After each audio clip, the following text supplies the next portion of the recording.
Halo semuanya, kembali lagi di channel Ubayfy. Hari ini kita akan membahas salah satu berita yang sangat amat viral di sosial media, khususnya di Indonesia. Mungkin sebagian dari kalian sudah mengikuti kasus ini dari channel-channel yang lain. Namun kami di sini mencoba merekap ulang apa yang terjadi di dalam kasus tersebut. Mari kita simak semuanya kasus Vina Cirebon. Check it out.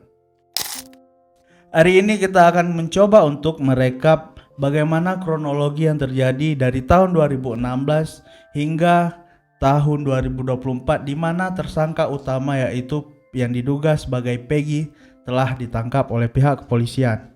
Disclaimer dulu, pada kasus ini kami tidak akan melebih-lebihkan atau menambahkan informasi apapun. Semua ini pure kami dapatkan dari media, internet, dan juga dari sosial media yang berseliweran yang bisa kami kumpulkan dan tim kami rangkum menjadi sebuah berita pada hari ini. Kita semua tahu bahwa kasus Vina ini sudah viral dari tahun 2016, namun viral kembali setelah filmnya itu dirilis dengan film yang berjudul Vina Sebelum 7 Hari. Bahkan film tersebut telah ditonton lebih dari 5 juta penonton, guys. Kasus ini berawal di tahun 2016 di mana ditemukannya sepasang kekasih yang sudah dalam kondisi memprihatinkan di bawah flyover di Cirebon. Namun setelah dilakukan penyelidikan lebih dalam serta viralnya video kesurupan oleh salah satu teman Vina, kasus ini kembali terangkat ke publik, guys. Jadi kita bahas sedikit kronologi pada hari kejadian. Kita awali dengan apa yang sebenarnya terjadi pada hari itu.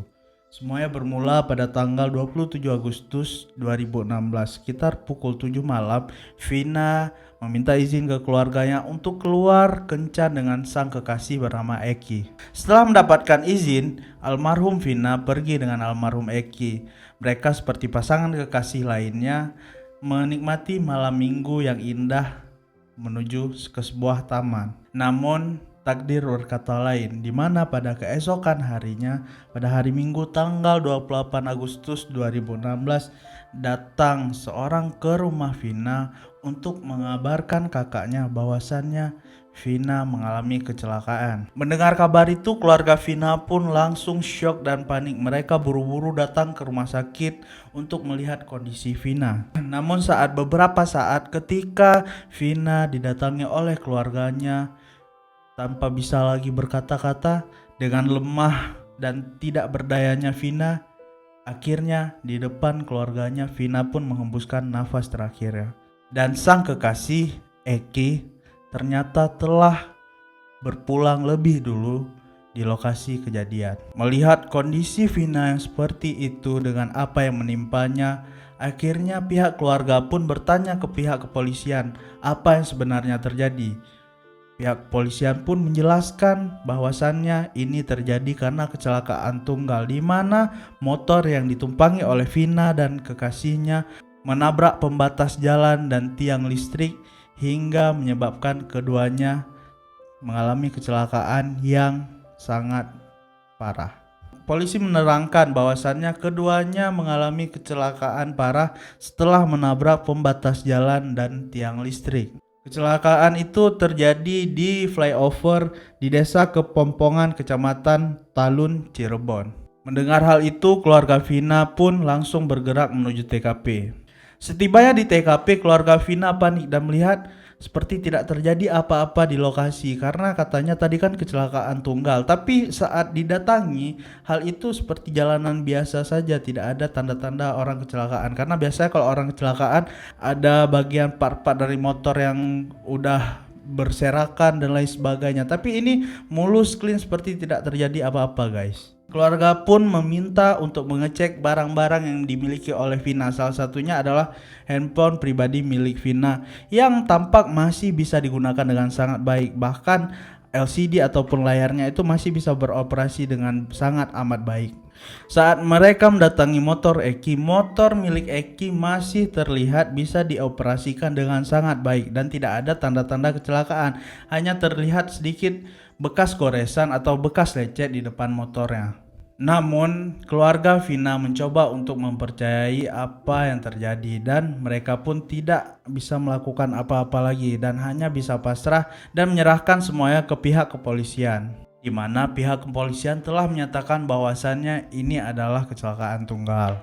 3 hari kemudian pada tanggal 31 Agustus 2016, kakak Vina yang bernama Marlina tiba-tiba mendapatkan telepon dari orang yang tidak dikenal. Ternyata yang menelpon tersebut adalah kakaknya teman dari almarhumah Vina yang bernama Linda. Di via telepon kakaknya Linda berujar bahwasannya adiknya yang bernama Linda dirasuki oleh almarhumah Vina. Di mana saat Linda kerasukan, dia menceritakan semua kronologi yang dialami oleh almarhumah Vina pada malam tersebut. Kakak Linda berkata kepada kakaknya almarhumah Vina bahwasannya Vina tidak bisa beristirahat dengan tenang kalau dia tidak menceritakan semua ini kepada keluarganya dan para pelaku belum ditangkap. Langsung saja kakak Vina dan keluarganya menuju ke rumah teman almarhumah Vina yaitu Linda. Dan kalian tahu, dari kejauhan saja kakak Vina dan ayah Vina sudah bisa mengetahui bahwasannya mereka merasa benar Linda ini dirasuki oleh almarhumah Vina karena dari cara berbicara ataupun dari suaranya itu terdengar sangat amat mirip.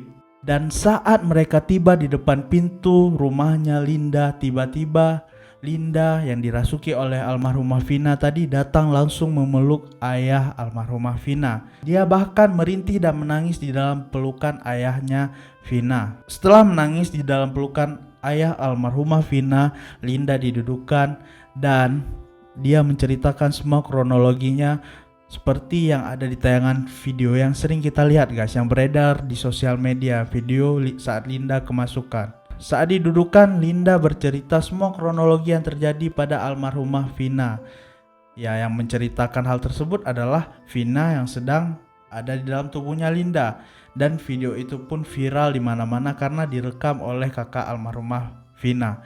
Jadi setelah semua diceritakan oleh almarhumah Vina melalui Linda, kronologi yang diceritakan berdasarkan apa yang dia alami. Dia berkata bahwasanya malam hari itu Vina dan Eki sedang berjalan-jalan menikmati malam minggu sepulang dari taman. Tiba-tiba mereka dikejar oleh segerombolan geng motor yang ingin memukul Eki.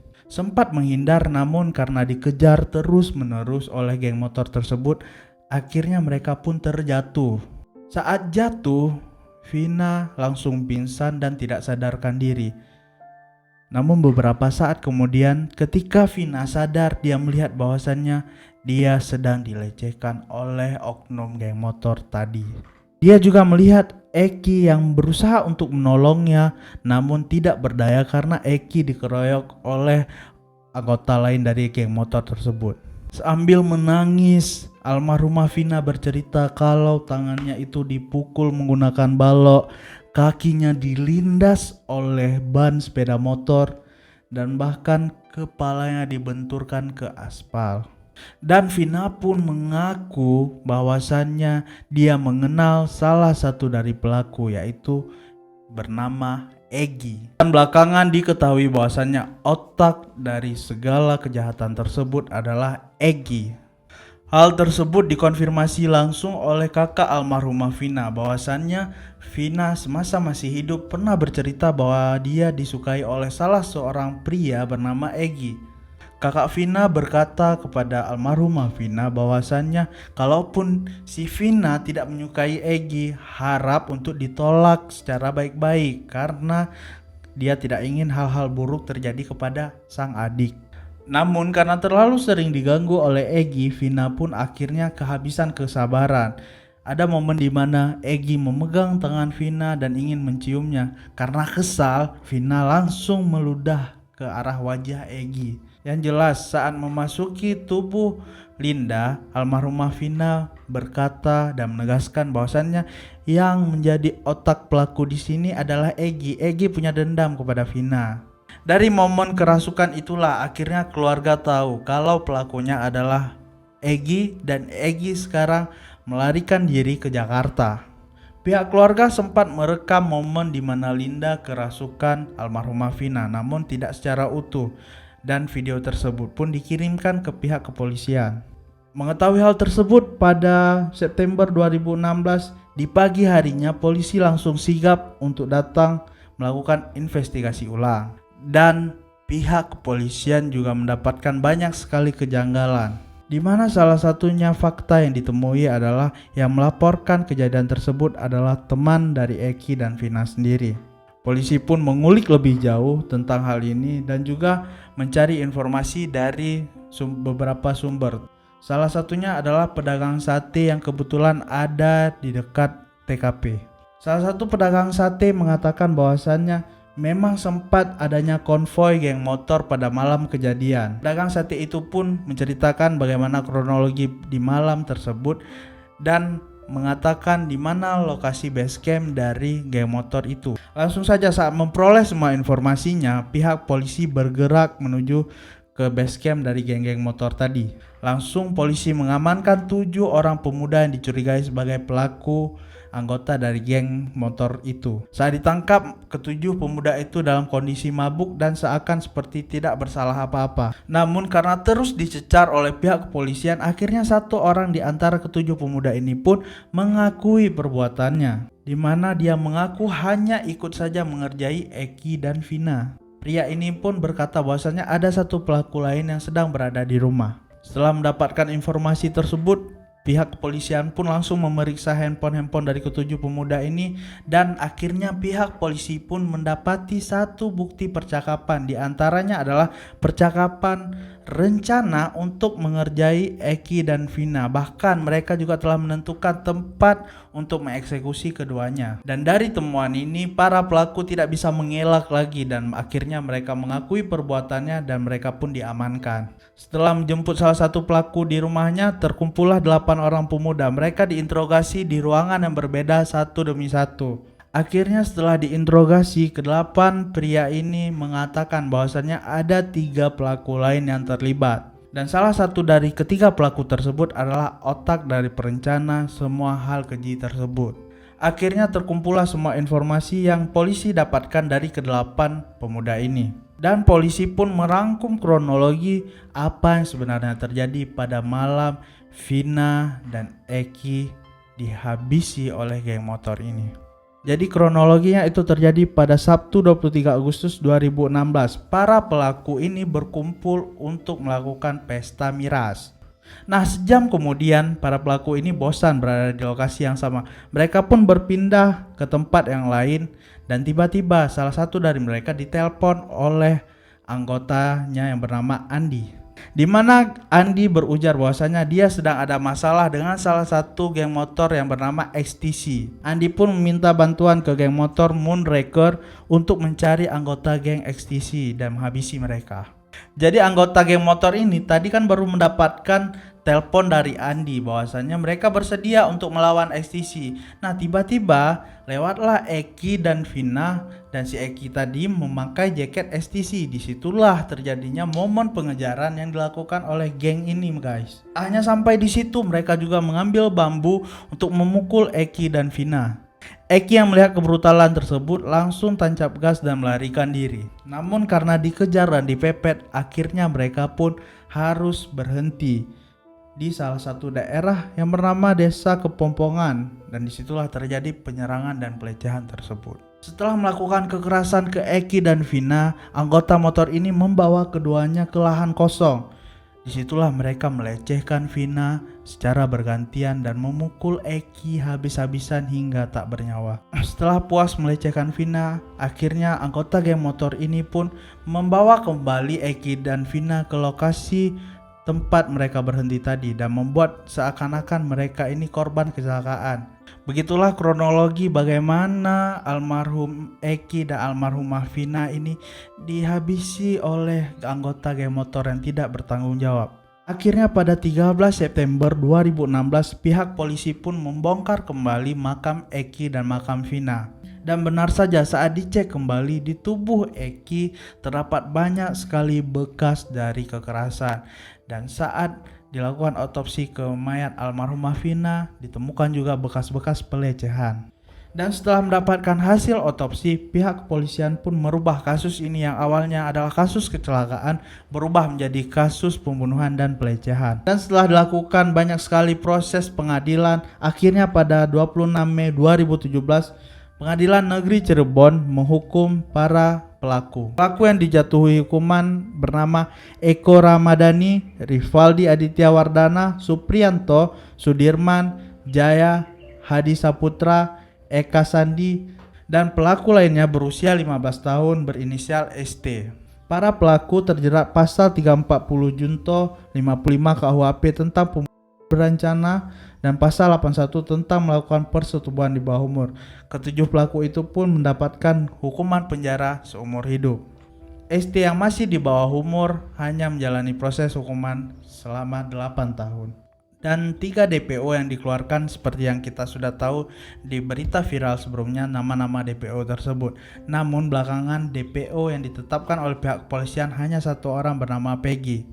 Dan pada 21 Mei 2024 pihak kepolisian berhasil menangkap Peggy alias Perong di Bandung. Walaupun kita tahu banyak sekali pro kontra yang terjadi di sini, di mana dulunya awal DPO berjumlah 3 orang, tapi setelah Peggy ditangkap hanya berjumlah 1 orang. Banyak masyarakat yang berspekulasi ini dan itu, tapi kita serahkan saja semuanya kepada pihak kepolisian yang akan memperjelas kasus ini ke depannya, guys. Di mata keluarganya sendiri, Vina adalah anak yang baik dan pendiam. Vina ini bahkan terkenal sebagai anak yang introvert. Dia tidak suka mencari masalah dengan orang lain. Makanya pihak keluarga sangat merasakan kehilangan sosok Vina. Apalagi Vina ini adalah anak yang sangat patuh kepada kedua orang tuanya. Kita hanya bisa berdoa semoga almarhumah Vina dan almarhum Egy ditempatkan di tempat terbaik di sisi Allah Subhanahu wa taala. Kasus ini masih berjalan hingga saat ini dan update-nya nanti akan kita coba untuk buatkan video untuk kalian semua, guys. Semoga kasus ini cepat selesai dan menemui titik terangnya. Pelaku yang bersalah bisa dihukum dengan hukuman yang setimpal. Cukup sekian video pada hari ini, dan apabila kalian yang ingin menambahkan atau mengoreksi berita yang kami sajikan, boleh kalian sematkan di kolom komentar. Jangan lupa tekan tombol subscribe, tekan like, nyalakan notifikasinya guys, dan juga berikan masukan kepada kami. Cukup sekian video hari ini. Ciao.